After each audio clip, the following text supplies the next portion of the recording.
পৌরাণিক মতে ভগবান জগন্নাথ হলেন বিষ্ণু বা কৃষ্ণেরই এক রূপ। পুরী শ্রীক্ষেত্র হলো এমন এক পূর্ণভূমি যেখানে স্বয়ং মহাপ্রভু জগন্নাথ দেব তাঁর বড় ভাই বলরাম এবং বোন সুভদ্রার সাথে রথে চড়ে ভক্তদের দর্শন দিতে রাজপথে নেমে আসেন। আজ 17ই জুলাই।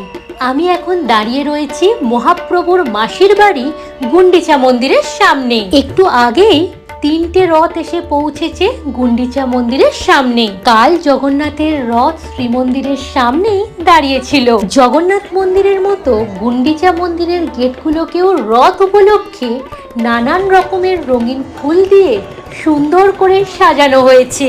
রথের পরের দিন গুন্ডিচা মন্দিরের সামনে এসে প্রভু জগন্নাথ, বলরাম এবং সুভদ্রা মাকে এত ভালো করে দর্শন করতে পেরেছি, ভাবলাম তোমরা যারা এই বছর পুরীতে রথ উপলক্ষে আসতে পারোনি তাদেরকেও একটু দর্শন করাই। পুরীর রথযাত্রাতে ভিড় হবে এটা কোনো নতুন ব্যাপার নয়, কিন্তু এই বছর রথযাত্রা উপলক্ষে পুরীতে অস্বাভাবিক ভিড় হয়েছে। এটা গতকাল অর্থাৎ রথযাত্রার দিনে গ্র্যান্ড রোডের ছবি। আজ শ্রীমন্দিরের সামনের রাস্তা দেখো পুরোই ফাঁকা। রথে অধিষ্ঠিত জগন্নাথ দেবকে দর্শন অত্যন্ত পূর্ণ বলে মনে করা হয়।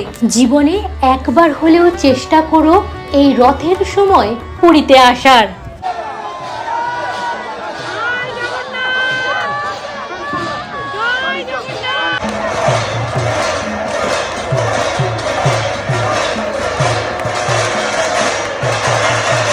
এরপর পুরীতে হবে হেরা পঞ্চমী, তারপরে হবে বাহুড়া যাত্রা বা উল্টো রথ, তারপরে হবে সোনাবেশ, তারপরে হবে অধর্পণা, তারপরে হবে নীলাদ্রি বিজে। এই নীলাদ্রি বিজের দিনেই ভগবানরা পুনরায় মন্দিরের গর্ভগৃহে প্রবেশ করেন। তবে মন্দিরে ঢোকার আগে লক্ষ্মী দেবীর রাগ ভাঙাতে জগন্নাথ দেবকে রসগোল্লা নিবেদন করতে হয়, যা ওড়িশার এক মধুর সংস্কৃতি। জয় জগন্নাথ।